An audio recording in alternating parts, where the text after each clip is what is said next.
بسم اللہ الرحمن الرحیم بسم اللہ الرحمن الرحیم الحمدللہ وکفا وسلام علی عبادہ الذین اصطفیٰ اما بعد۔ عزیز طلبہ، آج شرح ملجمی کا سبق نمبر 7 شروع کر رہے ہیں۔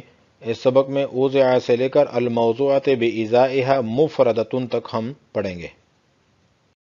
وضع، الوضع تخصیص شیء بشیء، وضع کہتے ہیں کسی چیز کو خاص کرنا دوسری چیز کے ساتھ، بحیث اس حیثیت سے متى اطلق او احس الشیء الاول فہم منہ الشیء الثانی، کہ جب بھی پہلی چیز بولی جائے یا محسوس کی جائے، فہم منہ الشیء الثانی، تو اس سے دوسری چیز سمجھی جائے یا مفہوم ہو جائے۔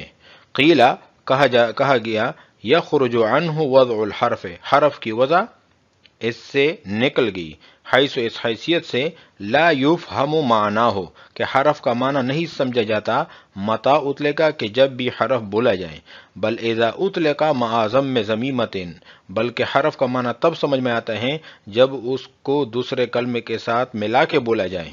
وأجیب عنہ، تو یہ جواب دیا گیا ہے، بأن المراد متى اطلق اطلاقا صحیحا، کہ متى اطلق سے مراد اطلاق صحیح ہے، واطلاق الحرف بلا ضم ضمیمۃ غیر صحیح، اور حرف کا اطلاق دوسرے کلمے کو ملا کے بغیر یہ صحیح نہیں ہے۔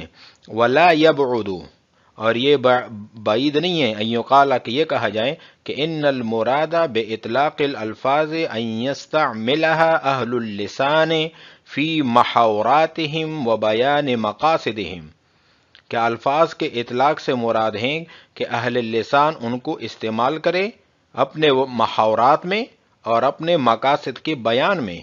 فلا حاجت، پس کوئی حاجت نہیں، الی اعتبار قید زائد، زائد قید کی اعتبار کی کوئی حاجت نہیں۔ لمعنن، المعنی ما یقصد بشیء، جس کا قصد کیا جائے دوسری چیز کے ساتھ۔ فہوا، پھر معنن کا لفظ یا تو مفعل، اما مفعل اسم مکان بمعنى المقصد، کہ یا تو مفعل کے وزن پر ہیں، اسم مکان اسم ظرف کا صیغہ ہے، مقصد کے معنی میں، قصد یقصد سے اسم ظرف کا صیغہ آتا ہے مقصد، ہم اردو میں استعمال کرتے مقصد، لیکن عربی میں مقصد آتا ہے، یعنی جائے قصد کے معنی میں۔ او مصدر میمی، یا مصدر میمی ہے، مصدر میمی کہتے ہیں اس مصدر کو جس کے شروع میں میم ہو، بمعنى المفعول، مفعول کے معنی میں، او مخفف معنی اسم مفعول کمرمی، یا معنی ہے مرمی کی طرح اسم مفعول کا مخفف۔ ولما كان المعنى ماخوذا في الوضع، اور جب معنی موجود ہیں فی الوضع، وضع میں، فذکر المعنى بعده مبنی على تجریدہ عنہ، تو معنی کو الگ ذکر کرنا اس کے بعد یہ مبنی ہے وضع کے تجرید پر، یعنی وضع کو خالی کر دیا گیا عنہ معنی سے۔ فخرج به المہملات، تو اس سے نکل گئے مہملات، والفاظ الدالۃ بالطبع، اور وہ الفاظ جو دلالت کر رہے ہیں طبیعت کی وجہ سے، اذ لم يتعلق بها وضع، اس لیے کہ اس کے ساتھ متعلق نہیں ہے وضع، وتخصیص اصلا، اور تخصیص بھی ان کے ساتھ متعلق نہیں ہے بالکل، وبقیت حروف الہجاء الموضوعة لغرض الترقیب لا بإیذاء المعنى، اور باقی رہ گئے حروف تہجی جو وضع کیے گئے ہیں ترکیب کے غرض کے لیے، جوڑنے کے غرض کے لیے، نہ کہ معنی کے مقابلے میں۔ وخرجت بقولہ لمعنى، اور یہ نکل گئے لمعنن کی قید سے، اذ وضعها لغرض الترکیب لا بإیذاء المعنى، اس لیے کہ ان کو وضع کیا ہے ترکیب کے غرض کے لیے نہ کہ معنی کے مقابلے میں۔ فإن قلت، پس اگر آپ کہہ دیں، قد وضع بعض الالفاظ بإیذاء بعض آخر، کہ بعض الفاظ وضع کیے گئے ہیں دوسرے بعض الفاظ کے مقابلے میں، فکیف یصدق علیہ انہ وضع لمعنى، بس تعریف کیسے ان پر صادق آئے گی کہ ان کو وضع کیا ہے معنی کے لیے۔ قلنا، ہم کہتے ہیں، المعنی ما یتعلق به القصد، کہ معنی ہر اس چیز کو کہتے ہیں کہ جس کے ساتھ قصد متعلق ہو، وہو اعم من ان یکون لفظا او غیرہ، وہ عام ہے چاہے لفظ ہو یا لفظ کا غیر ہو۔ فإن قلت، بس اگر آپ کہہ دیں قد وضع بعض الکلمات المفردۃ بإزاء الالفاظ المرکبۃ، کہ بعض کلمات مفردہ وضع کیے گئے ہیں الفاظ مرکبہ کے مقابلے میں، کلفظ الجملۃ والخبر، جس طرح کے لفظ جملہ اور خبر، فکیف یکون موضوعا لمفرد، پس یہ کیسے وضع کیے گئے ہیں مفرد کے لیے؟ قلنا، ہم کہتے ہیں هذه الالفاظ وان كانت بالقیاس الى معانیها مرکبۃ، کہ یہ الفاظ اگرچہ ان کے معانی کے اعتبار سے مرکب ہیں، لیکنها بالقیاس الى الفاظها الموضوعة بإيذائها مفردۃ، لیکن اعتبار کرتے ہوئے ان الفاظ کا جو وضع کیے گئے ہیں ان کے مقابلے میں مفرد ہیں۔ وضع الوضع تأسيس شيء بشيء بحيث متى أطلق وحس الشيء الأول فهم منه الشيء الثاني۔ وضع مشتق ہیں وضع ان سے، وضع کا مطلب ہوتا ہے کسی چیز کو رکھنا، اور اصطلاح میں کہتے ہیں تأسيس شيء بشيء، کسی چیز کو خاص کرنا دوسری چیز کے ساتھ، اس حیثیت سے کہ جب بھی پہلی چیز بولی جائے تو اس سے دوسری چیزیں سمجھ میں آ جائیں، جس طرح کہ قامہ کھڑے ہونے کے لیے وضع کیا گیا ہے، ضربہ مارنے کے لیے وضع کیا گیا ہے، تو جب بھی آپ ضربہ بولیں گے تو آپ کے ذہن میں مارنے کا مطلب سمجھ میں آئے گا۔ موضوع لہو کے اعتبار سے وضع کے موضوع لہو کے اعتبار سے 4 قسمیں ہیں۔ نمبر 1، وضع خاص ہو موضوع لہو بھی خاص، وضع عام ہو موضوع لہو بھی عام، وضع خاص ہو موضوع لہو عام، وضع عام ہو موضوع لہو خاص۔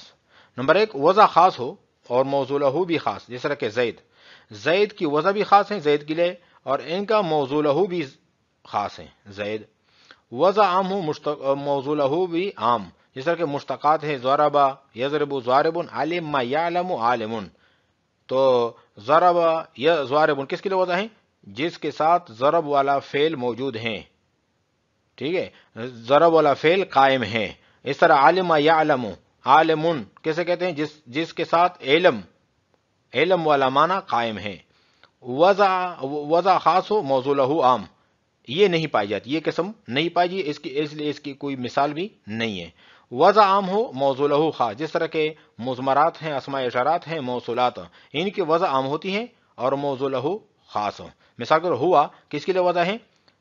ہر اس چیز کے لیے جو مفرد بھی ہو، مذکر بھی ہو اور اس کا ذکر پہلے موجود ہو۔ ھذا اس میں اشارہ کس کے لیے وضع ہے؟ کہ مذکر بھی ہو، مفرد بھی ہو اور موصر بھی ہو، تو اس کے لیے وضع کیا ہے، تو اس کا وضع عام ہے، یہ کوئی بھی ہو سکتا ہے، زید بھی ہو سکتا ہے، عمر بھی ہو سکتا ہے، بکر بھی ہو سکتا ہے، لیکن اگر آپ کے سامنے صرف زید ہی آتا ہے تو اس وقت ان کی وضع جو ہے وہ خاص ہو جاتی ہے، موضوع لہو اس کی خاص ہو جاتی ہے۔ مضمرات، موصولات، اسماء اشارات، ان کی وضع عام اور موضوع لہو خاص ہوتی ہے۔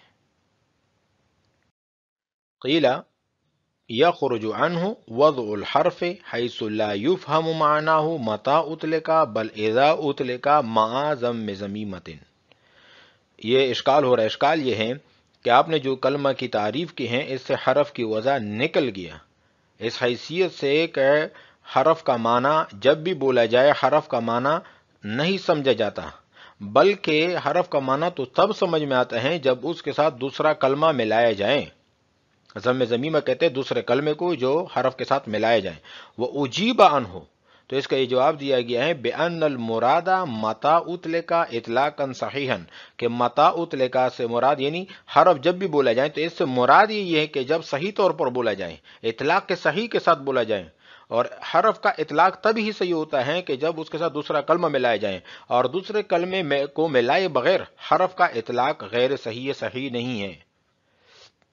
اور دوسرا جواب یہ بھی دیا ہے، یہ شارح نے اپنی طرف سے دیا ہے، اور یبعد سے اشارہ کیا ہے اپنے کسر نفسی کی، کہ میں نے جو جواب دیا ہے یہ ضعیف ہے، ضعف کی طرف اشارہ کیا، اور یہ اصل میں کسر نفسی ہے۔ ایو قال کہ یہ کہا جائے ان المراد باطلاق الالفاظ ان يستعملها اهل اللسان في محاوراتهم وبيان مقاصدهم فلا حاجة الى اعتبار قید زائد۔ شارح یہ بتانا چاہ رہے ہیں کہ اطلاقاً صحیحاً کی قید کی کوئی ضرورت ہی نہیں، کیونکہ جب بھی الفاظ کا اطلاق کرتے ہیں عرب لوگ، الفاظ استعمال کرتے ہیں تو اپنے محاورات میں، اپنے بیان مقاصد کے بیان میں، تو اس سے اطلاق صحیح خود بہت ہی مراد ہوتی ہیں. اطلاقاً صحیحاً کی قید زائد کرنے کی کوئی ضرورت نہیں ہے. لمعنن، تعریف میں لمعنن کی قید کا بھی ذکر ہے. المعنی ما یقصد بشیء، معنی کہتے ہیں اس چیز کو جس کا ارادہ کیا جائے دوسری چیز کے ساتھ. فہوا، پھر معنن کا وزن کیا ہے، صیغہ کیا ہے؟ یا تو مفعول کے وزن پر ہے، اسم و مکان ظرف کا صیغہ ہے، بمعنی المقصد، جائے قصد کے معنی میں ہے. او مصدر میمی، یا مصدر میمی ہے مفعول کے معنی میں، بمعنی المفعول ہے. او مخفف معنی، یا معنی کا مخفف ہے. معنی اصل میں تھا معنی، پھر نون کے کسر کو فتح سے تبدیل کیا اور یا شد کو ختم کر دیا، معنی یون ہو گیا. پھر یا کو الف سے تبدیل کر دیا، معنان ہو گیا. پھر اسے التقاء سکینین کی وجہ سے الف کو گرا دیا، معنن ہو گیا. مرمین، مرمین اصل میں کیا تھا، مرمویون. پھر واو کو گرا دیا اور میم کے ضمے کو کسر سے تبدیل کر دیا، مرمی. پھر یا کے یا میں ادغام کر دیا، مرمیون ہو گیا. ولما کان المعنی ماخوذا فی الوضع، یہ اشکال ہے. اشکال یہ ہے کہ وضع کی تعریف ہیں تخصیص الشیء بشیء، تخصیص الشیء بشیء. تو دوسرے نمبر پر جو شیء آ رہا ہے اس سے مراد معنی ہے. اور جب وضع کی تعریف میں معنی کا لفظ موجود ہے تو الگ سے لمعنن کی ذکر کرنے کی کیا ضرورت تھی؟ تو اس کا یہ جواب دیا گیا ہے کہ یہ تجرید پر مبنی ہے. تجرید کا مطلب ہوتا ہے خالی کرنا، یعنی کہ وضع کی تعریف کو معنی سے خالی کر دیا تو وضع کی تعریف کیا بن جائے گی، تخصیص الشیء. اور آگے لمعنن کا ذکر کر دیا تو وضع کی تعریف ہو جائے گی تخصیص الشیء لمعنن، ایک شیء کو خاص کرنا معنی کے ساتھ. فذکر المعنی بعد مبنی علی تجریدہ عنہ، تو معنی کا ذکر اس کے بعد الگ سے ذکر نہ کرنا یہ مبنی ہے علی تجریدہ عنہ، وضع کو خالی کرنا معنی سے. فخرج بہ المہملات، تو فخرج بہ المہملات، محملات نکل گئے کیونکہ ان کا کوئی معنی نہیں ہوتا. والفاظ دالت بالطبع، اور وہ الفاظ جو دلالت کر رہے ہیں طبیعت کی وجہ سے وہ بھی نکل گئے. تو پہلے یہ سمجھ لیے کہ دلالت کیسے کہتے ہیں، ایک چیز سے دوسری چیز کا علم ہو جانا. پہلی چیز کو دال کہتے ہیں اور دوسری چیز کو مدلول کہتے ہیں. مثلا دھواں دیکھ کر آگ کا علم ہوا تو دھواں دال اور آگ مدلول. اور دلالت میں کبھی لفظ دال ہوگا اور کبھی دال غیر لفظ ہوگا. ان دونوں کے تین اقسام ہیں، کل 6 اقسام بنتے ہیں، لیکن کچھ اقسام پر ہم یہاں پر بحث کرنا چاہ رہے ہیں. مثلا زید، تو زید جو ہیں یہ جس شخص کے لیے وضع ہیں تو اس پر اس کی دلالت لفظوں کے اعتبار سے ہیں، تو لفظ بھی ہیں اور وضع بھی ان کے لیے ہیں. تو دلالت لفظیہ وضعیہ کی مثال زید. اور کبھی غیر لفظ، مثلا دھواں، تو دھواں دے کر آپ نے آگ کا علم ہوا تو دھواں جو ہے یہ لفظ نہیں ہے اور دھواں دال ہے اور آگ کا علم ہونا مدلول. اور کبھی دلالت میں طبیعت کا بھی دخل ہوتا ہے. مثلا کوئی شخص بیمار ہوا، ان کو تو پتا ہے کہ میں بیمار ہوں لیکن ڈاکٹر کو پتا نہیں تھا. ڈاکٹر آ گیا، ڈاکٹر نے نبض چیک کیا تو نبض کی تیزی کی وجہ سے ان کو پتا چلا کہ یہ شخص بیمار ہیں، تو نبض ہوا دال اور بخار کا علم ہو جانا یہ ہے مدلول. اور کبھی دلالت میں مدلول عقل سے معلوم ہوتی ہے، مثلا دھوئیں سے آگ کا علم ہونا. تو آگ کا دھواں آپ نے دیکھا تو آپ نے عقل سے معلوم کیا یہاں پر آگ جل رہی ہے. اذ لم يتعلق بها وضع، یہ جو وہ الفاظ جو دلالت کر رہے طبیعت کی وجہ سے، اس کے ساتھ وضع کا کوئی عمل دخل نہیں ہے اور تخصیص کا بھی ان کے ساتھ کوئی تعلق نہیں ہے. وبقیت حروف الہجاء الموضوعۃ لغرض الترقیب لا بإزاء المعنی، حروف تہجی رہ گئے جو وضع کیے گئے ہیں ترکیب کے غرض کے لیے. ترکیب کا مطلب ہوتا ہے جوڑنے کے غرض سے، یعنی ان سے کلمات بنتے ہیں. الف با تا کا کوئی اپنا معنی نہیں ہوتا لیکن ان سے کلمات بنتے ہیں. وخرجت بقولہ لمعنن، اور یہ نکل گئے لمعنن کی قید سے، اس لیے کہ اذ وضعها لغرض ترکیب لا بإزاء المعنی، کہ ان کو وضع کیا ہے ترکیب کے غرض کے لیے، جوڑنے کے غرض سے، کلمات کے بنانے کے غرض سے کہ کلمات ان سے بن جائے، نہ کہ معنی کے مقابلے میں. فَإِن قُلْتَ، اگر آپ اشکال کر لے کہ بعض الفاظ قد وضع بعض الالفاظ بإزاء بعض آخر فكيف يصدق عليه انه وضع لمعنى، کہ بعض الفاظ دوسرے بعض الفاظ کے مقابلے میں تو وضع ہیں، معنی کے لیے وضع نہیں ہے، تو آپ کیسے کہہ سکتے ہیں کہ وہ کلمہ ایسے لفظ ہیں جو وضع ہیں معنی کے لیے؟ تو اس کا یہ جواب دیا گیا ہے کہ معنی المعنی ما يتعلق به القصد، کہ معنی سے مراد یہ ہے کہ جس کے ساتھ قصد متعلق ہو، ارادہ متعلق ہو۔ ارادہ لفظ کا بھی ہو سکتا ہے اور غیر لفظ کا بھی ہو سکتا ہے۔